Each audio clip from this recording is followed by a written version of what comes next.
Hi guys, welcome in this channel. This reading is for Virgo. Your energy at this time, Virgo. Hindi ka na nalilito. Hindi ka na distracted yung isipan mo. Nakakatulog ka na ng mahimbing or peaceful yung isipan mo or maybe kagabi, hindi ka na insomnia, nakatulog ka na mahimbing, no? Ganon. And stable yung mind mo. Ibig sabihin, walang nang atake spiritually sa isipan mo yan. Pagkaganon. Ay, wow, meron kang destiny, Virgo. Meron kang sisimulan na swerte mo or this is for you, no? Na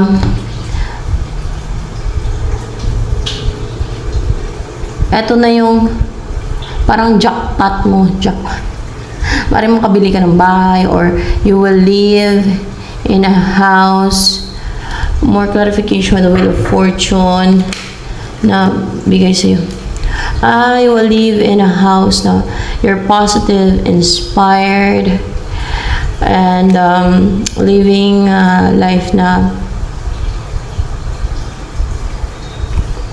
you're fortunate and kung ano man ito nakadistance sa'yo, para bang meron kang kakayanan, Virgo, na merong powers yung mga kamay mo. Let's see. May powers mga kamay mo, Virgo. Meron. Hindi maniwala yung iba niyan, no? Yung hindi maniwala, wala sila. Ako kasi napatunayan kung meron yung sa akin. Yung sa akin, kaya nasasabi ko yan. Yung sa iba, bahala kayo. Kaya wala sa inyo, kaya hindi kayo maniwala. Sample na lang yung sa akin, ha? Ako, Libra, ako Virgo, ha? Pagawakan ko lang yung ulo ng kunwari, may kulam ng tao o kulam ng elemento man o demonyo. Di ba hindi pa pantay yung daliri nila, no? Nakwento ko na yan eh, sample na lang yun, no? Madami pa, hindi lang yan.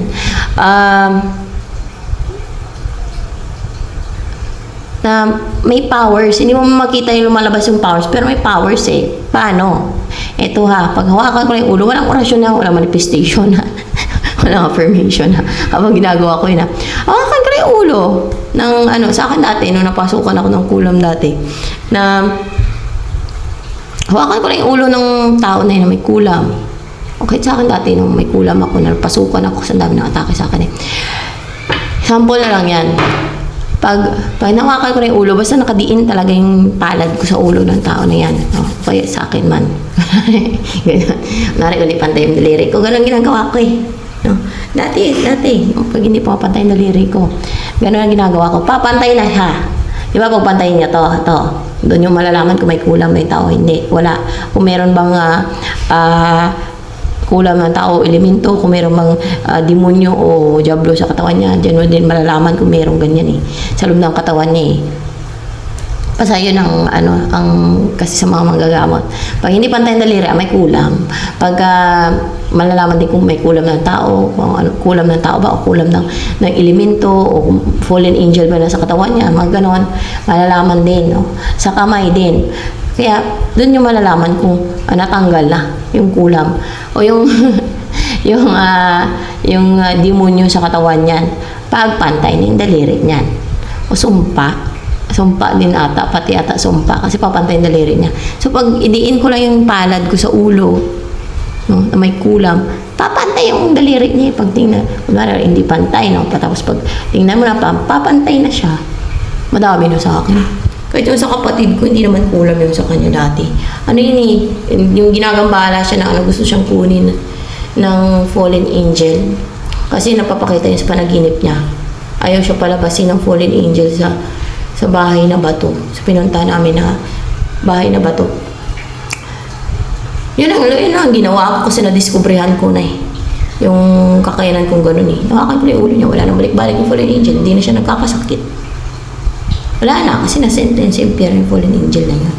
Oh, may mga ganon dito sa mundo, may mga kakayanan ganon. So, ewan ko lang sa iba. Meron ka niyan sa tingin ko. Ganon din ba yung sa'yo, Virgo? Yung kagaya nung sa akin. Nakakayanan mo. Meron ka na niyo. Meron ka. Meron ka.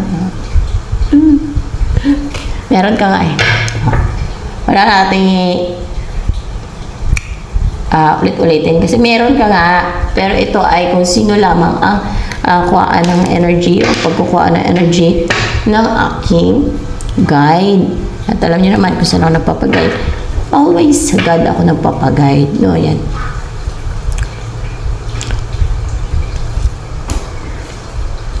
Meron ka.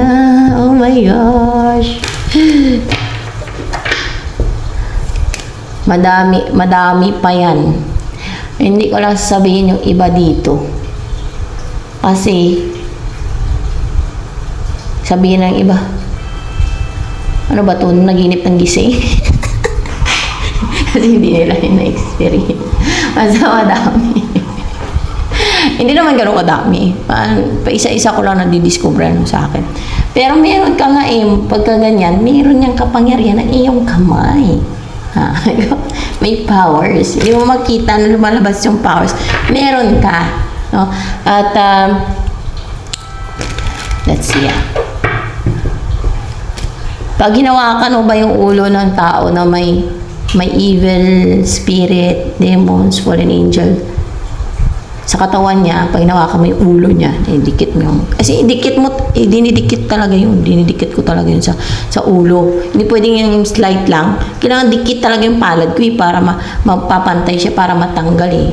Basta para masisend mo ba sa impyerno yung evil spirit na yan. Tingnan natin, pareho tayo. Oo, pareho tayo. Ay, ganun. Ay, ganun ka din. Bakay ko ng destiny ko, Char. Oh my God! Pareho tayo. Ewan ko lang kung ilan tayo dito sa mundo na may ganyan. Basta meron ka din. Madiscoveryan mo. Try mo yung may mga kulang. Doon mo yung malalaman. Pag hindi pantay, ibig sabihin niya may destiny. Ano yan? May mission together. Na kung kaya pagsamahin ng God. May gagawin mission like pupuksan ng mga evil forces, di ba? Mga ganyan. Ganyan ang destiny kung bakit pagsamahin. Pag madumi yung utak ng iba. So, magpantayin nyo, para bang tandem, no? Partner in tandem sa mission from God. Pagpantayin nyo to, dyan yung malalaman kung may kulang, kung meron bang demonyo o evil spirit sa katawan ng tao. Pag hindi pantayan, no? Pag hindi pantay dulo, di ba ganyan yan, pagpantayin nyo to. Ganyan yung mga magagamot eh. Pagpantayin nyo to, yan o. Tapos pag yung dulo niyan, pag nagganyan yan, kahit pinantay nyo dito, ito, di ba, pagpantayin nyo yan. Tapos pag ganyan o, yan o. Pagpantayin nyo to, tsaka ito. Tapos yung dulo niyan, pag hindi nagpantayan, ganyan, meron yung evil spirit o demon o fallen angel. Meron niyang kulam. May makulam, ganyan. May ganyan siya, may kulam. Yan. O may demon, o may fallen angel, may evil spirit sa katawan yung tao na yan. Yan. Tapos, dahil may kapangyarihan ka din, no, pwede nyo din subukan guys, no, sa inyo, baka kung sino man sa inyo, baka meron din kayo ng ganong kakayanan na, yung katulad na ng kapagpapantay, walang manifestation, walang orasyon na. Walang orasyon, okay, walang orasyon. Dikit nyo lang yung palad, dikit mo lang yung palad mo, no. Dikit mo lang yung palad mo sa ulo ng tao na hindi pantay ang daliri. Makakatulong ka. Hindi lang sa sarili mo, sa iba din.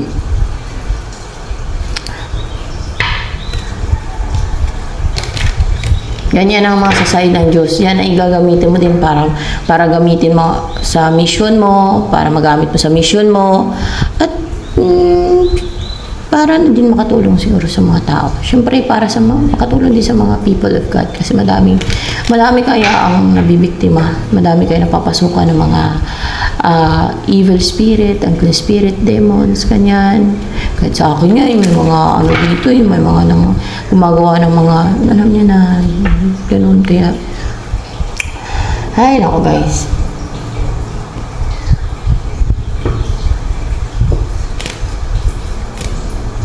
So, Meron kayo. Meron. Meron talaga. Meron. You will feel secured and stable sa loob ng tahanan mo. At parang itong bahay mo na to, parang napaka-protected, na secured, and ano talaga eh, may bahay ka na sa'yo, protektado na, you're safe sa loob.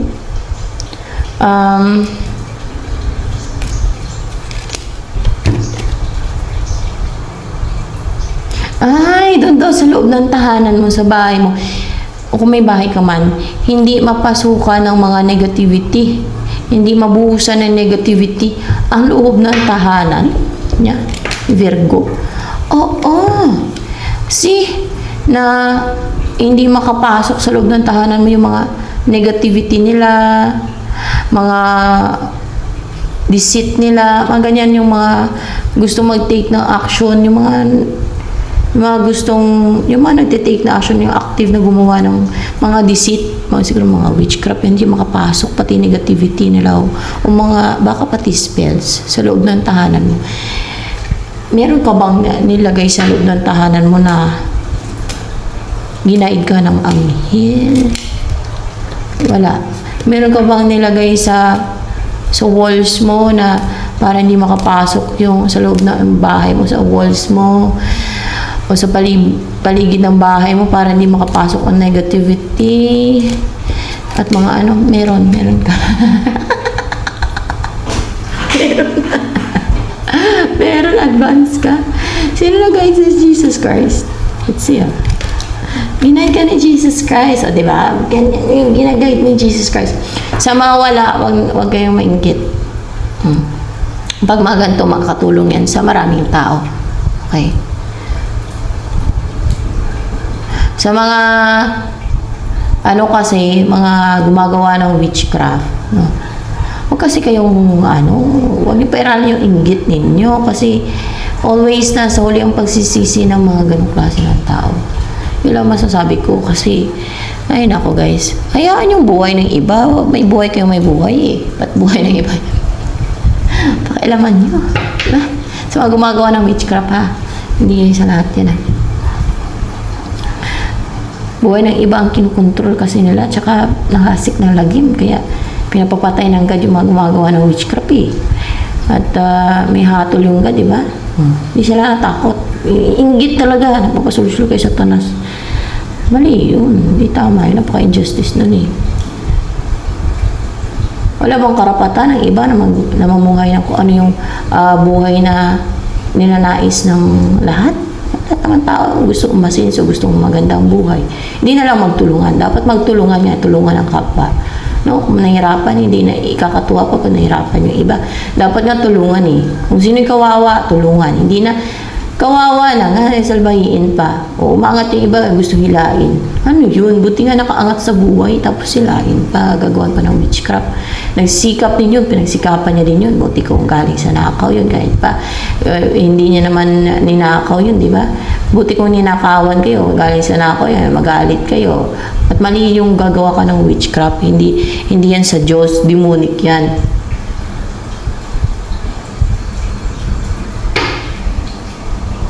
Alam naman ng lahat yan.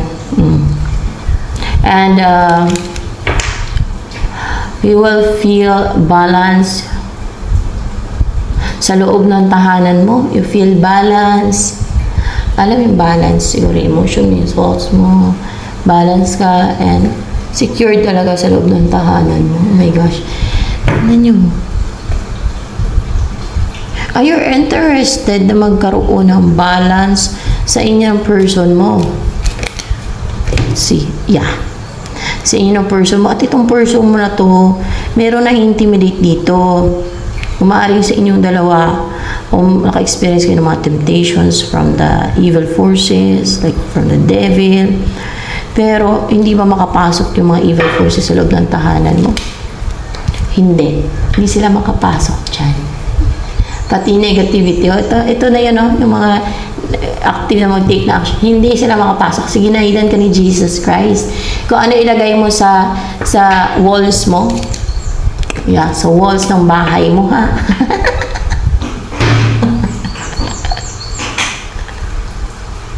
Sino kaya to? Oh my gosh. May ano ka inano sa walls ng bahay mo.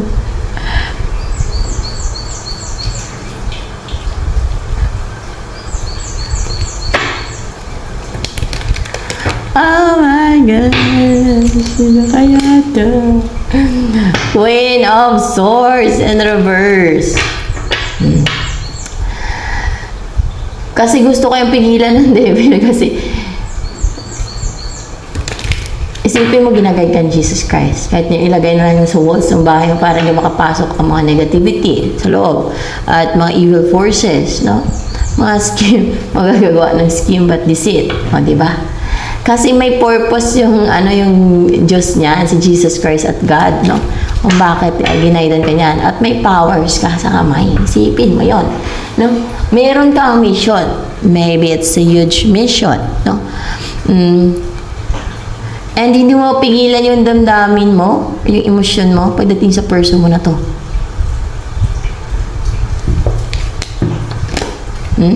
You really want to take risks, fearless ka, rooted, and you're starting to break free from any chains, from any pag-hold back, yan, from any emotional attachment sa iba, yan, from any emotional manipulation, kasi isa yan sa deceit nila para mag-hold back ka.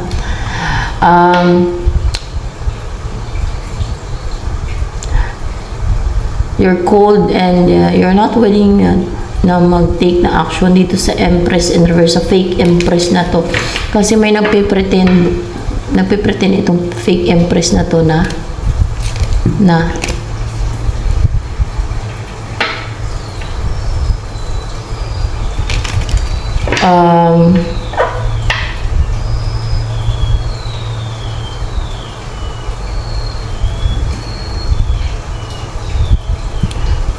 ano to? Third party? Sa side mo ba yung fake Empress na yan? No. Sa side ni person mo yan yung fake Empress na yan eh. This is someone na defensive or third party ba yan? Yung fake Empress. Third party. Third party. May nagkukunwari dito na hindi na to makapang ano pala tong third party na to. This is the third party na hindi na siya makapanugod, hindi na siya makapang-atake sa loob ng tahanan mo. Cold nga siya kasi hindi siya makapang-atake sa loob ng tahanan mo. O see, kahit negativity niya pagdating sa loob ng tahanan mo, pag sa loob ka ng tahanan mo, hindi kanya ma-atake. Kasi ginaid ka ng Jesus Christ, so nilagay mo sa mga walls mo, kung ano yung gagamitin mong materials, para safe sa loob, walang makapasok ng mga fallen angels, evil forces, at mga negativity. Mga ganun. Pati siguro mga spell, mga ganyan. Ay! Tapos,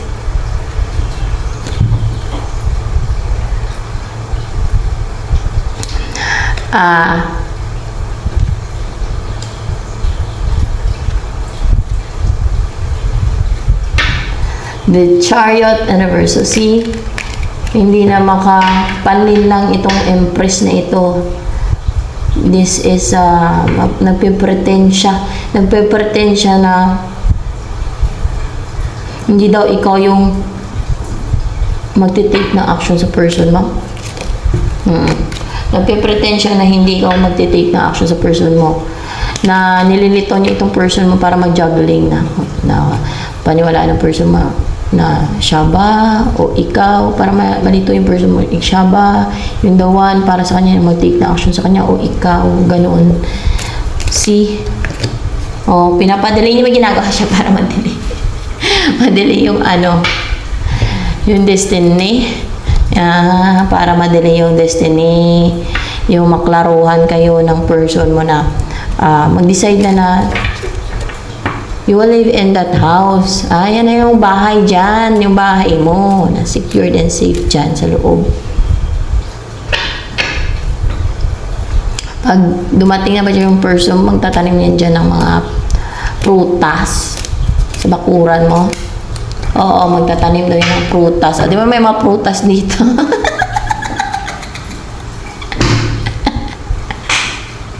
Magtatanim daw siya ng mga prutas. Di ba? Prutas, gulay. Let's see. Pati gulay. Di ba? Para pag lumabas lang kayo ng bahay nyo, meron na kayong pipitasin. Fresh pa. Gusto mo kaya yun? Gusto mo din yun. So, ayan. Tapos na. So, ano yung message ng person mo for you? Ay! More clarification with the strength here.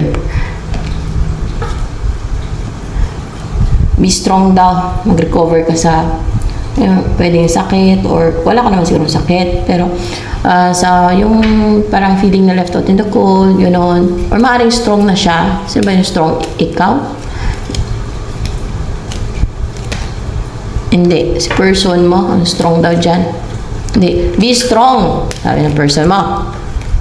Be strong daw. Yan. Be strong. Maging strong ka para hindi na ninyo ma-left out in the cold ang isa't isa. Ano ba to? Ex mo ba tong person mo? So, ex mo yan.